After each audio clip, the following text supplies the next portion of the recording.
optimistic Justin will be back. What kind of dynamic does he bring to the wide receiver? How does it change if he's available to play? I'll first say that Justin's done a phenomenal job as a leader. What we do as a staff is we, heading into spring, we have our guys, kind of vote on, who's the most all-in offensive players, and we also kind of call out some guys that maybe aren't all-in. We throw their names up there and hold them accountable, and that's an important part too. But Justin had the most all-in votes for the wide receiver group, and Will Sweeney's right behind him, but Justin is seen as a leader, and that was heading into spring, and that's coming off of a year of not playing, and not being in wide receiver meetings often. He's doing rehab and trying to recover, and so coming off of that, he's still seen as a leader. And the feedback I've gotten this summer from the strength staff is that even more so, he's seen as a leader. He's taken leaps and bounds in that area. He's kind of always been a quiet guy, just always been a freak athlete and did his thing and made plays. But he, with a guy like Amari and Cornell gone, he's had to step into that role of the leader, of the lone senior, and obviously Will Sweeney's involved in that too. And we are counting on Will a lot to lead, and he has done so this summer. But done a phenomenal job as a leader. Worked his tail off in the weight room. Really bought in more so in the weight room, and so he's ready to go. I believe that he's when he gets that that word that he is cleared, he's going to be ready to go and be confident and able to help us. And I think talking about his play, we're going to play him in the slot, but we're going to play him in the boundary. We're going to play him to the field. I mean, you name it. We're going to put him where he needs to be successful, where he needs to be to help us as an offense, because he can do so much. He's a 6'4" guy, but can run routes like he's a 6-footer. And that's what makes him so dynamic and so exciting to have on the roster, because he can do so many things. And so excited to have him back this year. Tyler, beyond the layoff that you mentioned, how hard has the uncertainty been on him as he's just sort of waited on final sort of clarity, I guess? Yeah, it hasn't been hard. I mean, I think for us and for him is just operate like normal, and prepare as if you're gonna. Georgia comes, you're on the field, and try to really focus on not having those negative thoughts. But be positive and have fun and work out with the guys, train with the guys. I mean, summer's one of the most fun times of an athlete's career, because you're working hard, you're training for the season, but you're also with your brothers, you're grinding, you're taking a class or two, but then you're on the lake hanging out together. And I think he's in a really good state of mind. He really is. He's confident. We're hopeful. We're believing that everything will come back positive, and we're expecting that to be the case. Can you compare his state of mind now to what it was a year ago at this time? Yeah, I mean, we met soon after he got the word, and he said, "Coach, I lost my baby. I lost my. That's football, and that's what he's been great at for so long. That's my baby. And that was a really tough conversation to have with him. But again, our job was to stay positive with him. You can give, and there are different situations, but you talk about Mike Williams, right? I mean, you have a great example of a guy that we expected him to be your first rounder, who gets injured, misses that season, but then comes back and has another phenomenal year and is a first rounder, the following year. And so there's that hope. There's that example that we can show him, hey, listen, this is a guy that went through a really difficult injury and came back and performed really well and accomplished his dreams. So I think it was a tough time for him initially, for sure. But for him, you can just look at him, and physically he looks great. Watching him run routes in spring, you're just salivating. You're like, my goodness, I wish this guy, can be out here right now. And he was frustrated because he wants to compete, and so he can run routes on air, but he couldn't compete in team segments in the spring. But just watching him out there again, you're like, my goodness, that is a special talent. Even though he's been out of play so long, out of contact, what is it like watching him transition into that leader? You say he wasn't very vocal before, and I feel like that's something he probably had to transition into learning because he hasn't been in contact for so long. Was there a certain moment where you really saw a switch flip for him? Yeah, I mean, with spring practice and you have your new roster there. minus the summer enrollees, you know, he kind of naturally slid into that role of being that guy, and he knew that was going to be his role. And so it was pretty natural for him. I think fall camp is a time where we'll really kind of see it shine, you know, because it's every day the grind of preparing your team to win games, but also to kind of create that cohesion, you know. And that's one thing that I want as a wide receiver group is I want those guys to improve but to have fun doing it, right, and to enjoy time together with your brothers, and that's a big priority for me, is for the guys to celebrate one another's successes, to enjoy their time together, because there's something different about college football. You move on to the NFL, it's such a business, and so wanting those guys to really enjoy their time together. And Justin, I think for him, having missed that last year, I think he really enjoyed being back with the brothers, back with the brotherhood of wide receiver U, and so it was a good time for him. But yeah, it was natural for him, and I expect it to continue to flourish this fall. Do you think he'll face any mental hurdles when it comes to just preparing for contact for the first time and trusting? You know, that's something that I've already talked to him about and kind of prepped him for, is that, hey man, like, you know, you cannot have those negative thoughts going into it, because if you're fearful, you're not going to play to your standard. You know, you want to put your best self on tape, and so if you are fearful about further injuring yourself, or it's just you're not going to perform.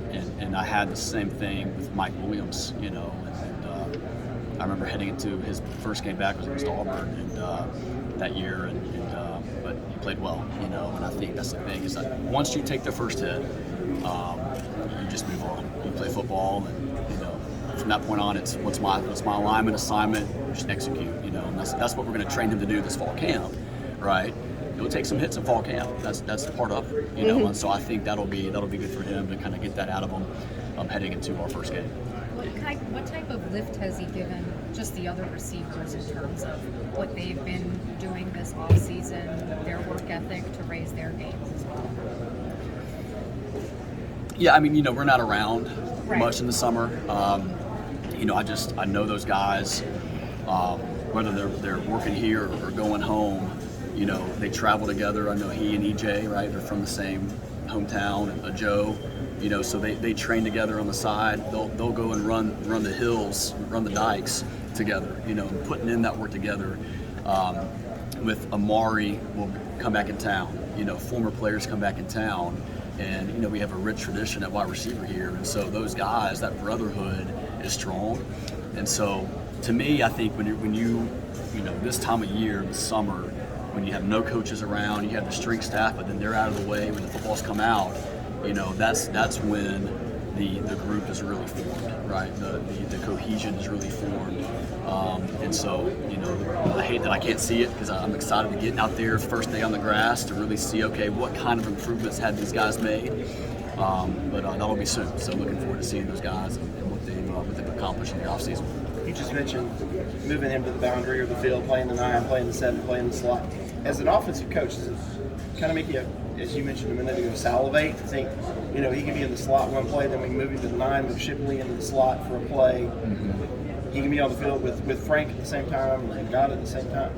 That's right. Yeah, and I think the reason you want to put him in the best situation to help your team win, but we also have so many wide receivers that can play the game and do it at a high level. And those guys have earned the right to play. And so, you know, if you take Ross and you move him to the boundary, well then now, you know, who's going to move up in the boundary? You got Speck, you know, Stellato just got here. You have EJ. You know, honestly, Bo Collins can run routes from the slot. I can tell you that. You know, and so those guys can move. So you move one receiver, that means other people are going to move around as well, which is exciting. And I think for me as a coach, I want to equip these guys with tools to be successful here, but also at the next level. Because if you just know at wide receiver, if you just know one position, you're hurting yourself and you're hurting your team. And so you have to see the big picture conceptually and to say, okay, you hear the play call, well then you can draw every position and you can understand the quarterback's reads. Well, if you know that, then you can play anywhere. And what's cool about, and I'll mention this, and you know, Dakari and Bo, they came here in the spring and they played 2 positions. normally as a freshman, you put them in and you say, hey, learn this position, and then it all kind of makes sense for you, right? That's what we always do. But as they started to perform, we said, man, those guys are versatile. Let's go ahead and switch them. So Bo and Dakari, they switched sides, playing the 9 and the 2. Okay, and then Bo's kind of moved into the slot some this summer too to learn it. But they've been able to play 2 positions already, and so to do that, it takes understanding the concept, right? And that's the NFL. If you can understand the concept, you can get on the field and play, right? And so that's what I want the guys to understand now, to help us, to help them now, but also to be thinking about their futures in the NFL. So, but you're right. I mean, you got so many guys that can play multiple positions to help you win. And to get them on the field and get their catches that they want and have fun helping the team win. Taylor, I think Amari said Joe was up to 230 pounds. Just what have you heard about his development? He was. Okay. And he can carry 230 fine. He's at 215, maybe 215 now, I believe. Okay. It could be even closer to 210. I saw him the other day and he looked, I guess, more chiseled, I don't want to say thinner. I don't think any athlete wants to be said they're thin, but he looked really good, and so for him, he can carry 230 fine, but he can, I think at 210, 215, he can be able to have that stamina that you want at wide receiver. We want to be the most in shape group on the field, and he can run a go route and come right back and run another one. And so for him, that's going to be important, is just to have the conditioning to stay on the field and not come off, and he looked great. Excited to see how he does this fall camp. Any early returns? Any early returns on Stellato? I know he just got here. I mean, from what I've heard in the weight room, it's just a freak athlete. It's going to remind you of Brandon Spector a little bit. They're built somewhat similar in stature. He loves the weight room. He's a weight room junkie. Very explosive, athletic, grinder. So those are the kind of things you want in a receiver. So he's confident too. He's just talking to him. He's excited. He feels like he can help us. So he'll get that chance. I mean, everybody get out there and show us what you got and have fun doing it. But excited to add him to the group. Back to Joe, what did you see from him in the spring, and then what does he need to do to kind of take that next step, knowing he was a young guy? Yeah, I mean, he really is just a 180. I mean, he surprised himself, I think, even a little bit. I mean, I've always told him, hey man, you are a phenomenal athlete. You have just God-given ability, talent that just oozes from you. Okay, so let's take all that talent and let's really focus on the details. You've always been just the best that can jump and jump over somebody and catch it and run fast, but at this level, that you can't get away with just being a great athlete. You have to be a technician, and so he's been able to do that. He's worked really hard at his break points. He's worked really hard at his flexibility, his fluidity, in and out of his breaks, even his stance and start. I mean, when the ball snapped, he had so many false movements when the ball was snapped, and so trying to tighten that up and make him more efficient, and it's shown. You see a spring game, and when Joe's playing confident, and he knows what to do. That's another thing, is just understanding the playbook, and we just kind of stuck him at one position, but now he's been able to play another position, the boundary in the field. That's created confidence, and then off the field, he's done well. He's committed more, I think, academically. And that's the thing too for our guys to understand. You're not in the NFL. You're a scholar athlete. And if you can focus off the field and really how you do anything is how you do everything. And so let's focus on being great academically. Let's focus on being accountable in these areas. It's going to transfer to the field, and you saw that. And I think that kind of the light went off. Man, you're right, coach. Like I've done so much better in these areas, and it's shown up on the field. And so he's excited heading into this. As far as I was actually going to ask about that same stuff. But as far as the route running and stuff, just what was that like for him trying to? Yeah, it's just raw. I mean, he left Brooks, Alberta, went to Clearwater Academy International, and he just needed more coaching. He needed more time, he needed more reps, like anything. You just need more experience, and that's what you get when you get here is plenty of time to get reps. And I think for him, being coached up, I think he and Amari Amari took a Joe. Amari took EJ, those young guys last year, you know, and then Joe and EJ are roommates. They're close friends. They grind together whenever they're not here, working with the team. And so for him, it was just being around players that have been there, done that. You know, they're the example. Follow those guys, learn from them, you know, and then from there, you know, kind of branch off and be who you are. You know, because you can't be EJ. You know, you can't be Cornell. You know, a Joe is a Joe, and you're built different. I can't ask you to run the same kind of routes that Amari ran. You know, you're built different. This is your skill set. So let's use your gifts, you know, your strengths to your advantage. Also, hey man, those weaknesses, we gotta clean them up. And he's bought it. He's so coachable. I mean, we have a great group of guys that are so coachable and want to be great. So it makes it easy for me. So. Outside of Justin, how is everyone else from that standpoint? I think some other guys are banged up a little in the spring, health-wise. Yeah. I think guys are doing well. Talking to our trainer, Danny Poole, those guys do a phenomenal job for us while we're away. And, from what I understand, heading into fall camp, guys are doing well. The guys that had some nicks, some bruises, you know, some I won't call them injuries, you know. But those guys, I believe, are doing really well.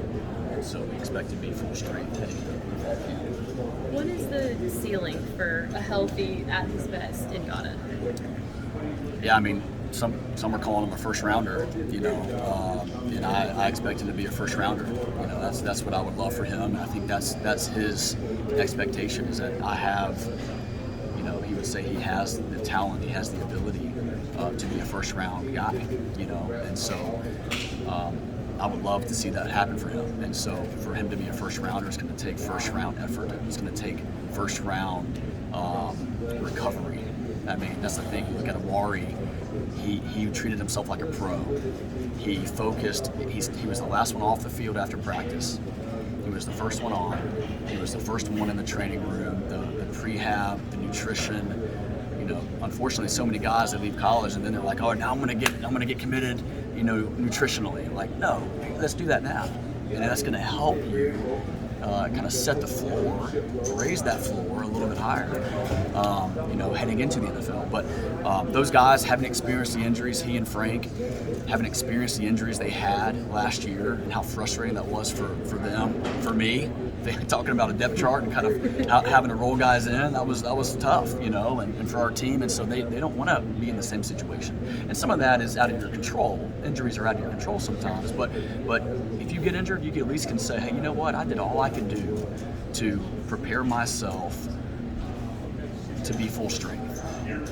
And so, man, you saw the spring game and you saw what Ngata did, and how dominant he can be because he's such a physically dominant guy. You know, for him, I'm really hoping the light comes on, and really hoping that he stays healthy and you know, is who we think he can be.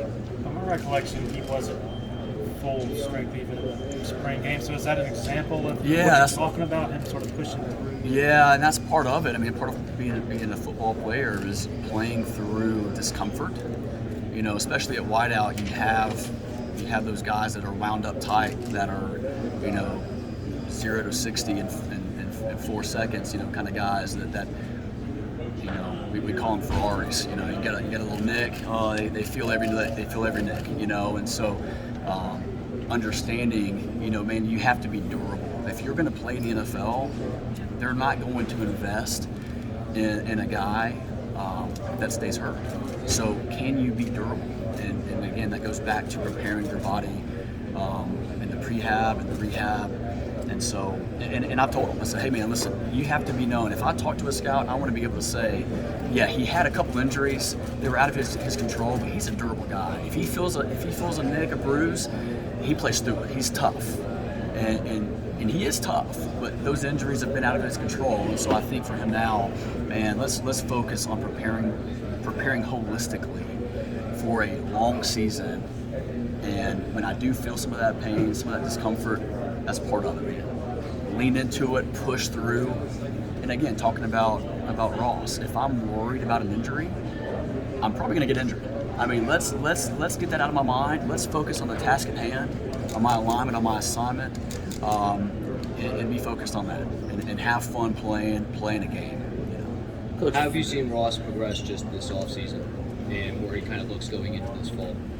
Well, we haven't been around this summer, Right. and so we're not allowed to be around and see. But from everything I'm hearing, he's taken the next step as a leader. The guys are following him closely.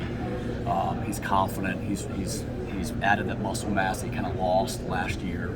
That's been big for him, especially his lower half, being able to use. I mean, you can't put a squat bar on your back, right? And so trying to strengthen his lower half again has been a focus, and he's been able to do that. I mean, the guys talk. I mean, coach, they can't. We can't guard them. We can't guard them. One-on-ones. I mean, I can't wait to see him back out there competing. That's the thing. He was like, Coach, man, like let me compete in the spring, and I'm like, I will lose my job if I let you get a rep of one-on-ones. And I love my job and my family too much to do that. Right? And so, but he would do RVA, routes versus air, running routes, making sure the timing was right, and he looked great. So, I expect him to, hopefully just not miss a beat. To come back stronger than before is our hope, and having that confidence that, hey man, you've put the work in. You've worked so hard all last year in recovery. You've worked so hard in trying to build back that strength, and have the confidence that you're ready. And take that first hit, get up, brush it off, and let's go. That's the hope that we have, and that's his expectation.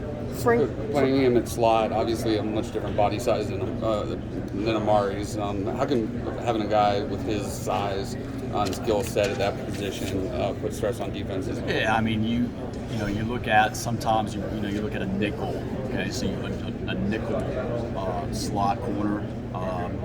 They're not sometimes not the biggest guy, and so you have a size advantage there, and also in blocking. Being able to have the size advantage there, and then you have seam throws. You have a bigger body that already has the size advantage, but also can go up and go get a ball in the seam. With his break points, he's a big body guy, but he can get in and out of his breaks like he's a 6-footer. So that's what excites you, is that he's so dynamic that you can do a lot of things with him. But we're not going to keep him in the slot, nonstop. I mean, he's going to play multiple positions. He's going to have to play the boundary. He's going to have to play the field. The 2-man or the Z is typically what you call that position. And so, because he's so versatile, it'd be crazy not to move him around some. But also, kind of see as the season goes, what does he do best, and where do we need him most? And so having, again, I mentioned this earlier, but having so many other receivers that are dynamic, that are phenomenal players, they deserve to play. And so you can move them around and have some other guys step right into that spot. And so I think there's a lot of versatility that we can have with Justin and most of our other receivers. Frank is another guy that you just feel like there's another level that he can reach. What does he need to do? I mean, for him is stay healthy, okay, and for him, getting out early and stretching, and staying flexible and fluid. That's going to be big for him. I think just consistency in his catching, and he's worked his tail off trying to be just a sure pass catcher, a confident pass catcher, and that just takes like Amari would do. Again, going back to the examples that we've had that have come through here, Amari would catch a couple hundred passes, after practice on Tuesdays and Wednesdays, and certainly during the summer, and so. And he's done that, And Frank, the good thing about Frank is that, if you look back at like Miami, that's where he's from. We played Miami last year, and he had that wide open drop. He took his eyes off of it on the sideline. He came right back and had a third down conversion route where he had a press corner, had a great released outside, had a tougher catch, and made it and finished the over-the-shoulder catch. Those aren't easy when you have a guy draped on you, and he came back and finished it. And I think that right there, I said, hey man, listen, like that is an example of being confident. That's an example of being a mentally tough guy. That's the thing about being a DB. You get beat, you gotta let that thing go and go to the next play. Same thing for a wideout. If you have a drop, hey, move on. All right, let's make the next play. He's done that, so I know he can and he will. And I don't see that being a problem from him. But and the other thing is just he is a taller guy, and he can run like the wind. So being able to run like the wind, but then stop, right? And then get in and out of his breaks quickly. And then I try to teach a 3-step break, which is not easy, but we're going to rep it like crazy this fall camp and have him be efficient in and out of his breaks. And then just have fun, make plays. Tyler, you've been around here a while. Is this the most the physical and mental toughness that this program has been challenged during the off season, just within, like internally in your mind? It has. I mean, I think Coach Sweeney has really challenged the team. I think this is the most physical spring that we've gone through, as far as putting the pads on and banging, and that's the game of football. And we have the kind of roster to do some special things this year, and we don't want to have any regrets. And so for us, it's let's every opportunity on that field that we have is a chance to sharpen our iron and be prepared for some of the toughest battles ahead. So it has been a really challenging spring, and this summer our strength staff their word, I guess you could say, has been finish, and so it has been, from what I understand, it's been a rowdy summer. Our guys have it's just been your team, right? And fall camp, here it comes. It's just going to be us against Clemson, and sparks have flown in a really good way, and so guys have challenged each other and trying to see who's the alpha kind of for each group, which has been really cool to hear, because guys are competing against each other, and so I expect us to be a really tough team this season. What's it been like watching EJ grow this offseason after stepping in maybe when he didn't think he would have had to as a freshman last year? Yeah, I mean, EJ and Ross are similar in that they are very confident, kind of cool, collected guys. You wouldn't know that EJ was a freshman last year because he carried himself like an upperclassman, very confident. I wasn't surprised to see him make the plays that he did this past year, because when he came in the spring, I said, man, this guy's got something to him, and we say you want to have some dog to you playing some football, and at wideout we don't want any soft wideouts. I mean, you have to, we expect you to be tough and to be a physical dominant blocker. We expect you to be tough with the ball in your hands, a tough route runner, be physical. And that's what you have to be a successful wide receiver, and he has those things. And so, heading into this year, nothing's going to be given. I mean, he's going to have to earn the starting position. He's got other great juniors ahead of him, and so all those guys will run out there first. And so it's going to be competitive. Everything's going to be earned this fall camp. But again, having his versatility, he can play anywhere on the field, just like Ross. And he actually, if you look at the spring game, EJ, I hated it for him and put him out there at the 2.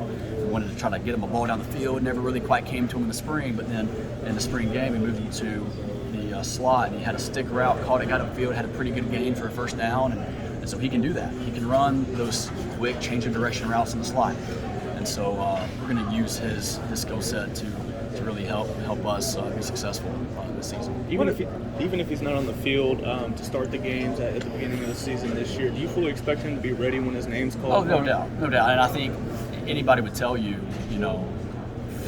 even if you're not running out there first, you're going to play a lot. And shame on you if you're not prepared. I mean, you look at our Notre Dame game, our first Notre Dame game, and Gata couldn't really go. And I had to move Cornell from one position to Ngata's position. EJ had to step up and play, right? And so, he was ready, and he knew what to do. And when I saw that, and I had such great confidence that, man, he was prepared, ready for when his number was called, and made plays. And so at wideout, we want to play 9 guys. I mean, we'll play whoever deserves it. We'll play those guys. And Coach Sweeney's great at that. I mean, you look at, we average more players per game than anybody else in the country. We play our guys, and so we play our freshmen. If you deserve to play, if you show that you can be successful on the field, and it takes practice. It takes making those plays in practice. Hey, we'll throw you in there. Go make plays. Go have fun. And so I think that helps the morale as well. And so our guys know, hey, listen, you may not be a starter, but guess what? We don't call it second string, right? Hey, you're a starter. I don't care if you go out there first or not. Be prepared to play. And so we've shown that, so the guys know that we mean that when we say it. So everybody better be ready. What are the expectations for Bo and Dakari this year?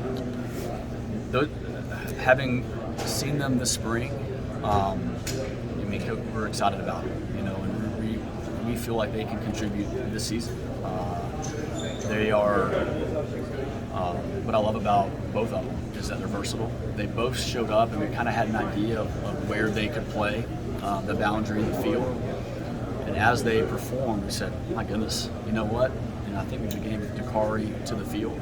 We ended up moving him to the boundary, moved Bo to the field. And as a freshman, that's not easy. Typically as a freshman, what you want to do is you want to have a guy come in and learn one spot, right? And then over time, you learn the concept, so you can play anywhere, right? But those guys came in, learned one position, and all of a sudden, halfway through spring, we flipped them. Okay, and that's not easy. And they were able, even in the spring game, I go, hey, I'm talking to him, hey, what position you want to play? He's like, Coach, I don't care, tell me. You put me in. And if you, as a coach, if you have a player that's that confident, man, you feel free to just roll guys in, right? And I think for us, we want to be able to be that unit that says, all right, hey, you know what, and hey, go run a couple go routes, man. You know what, go ahead and finish that play. You know what, if for some reason we don't, hey, I'm gonna throw a Joe in.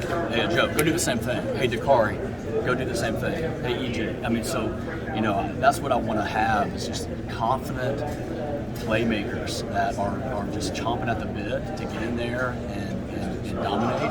And so I expect us to kind of have that confidence, each and every one of us, have confidence to go out there and be who you are and make plays for the Tigers on Saturday. So, it'll be fun.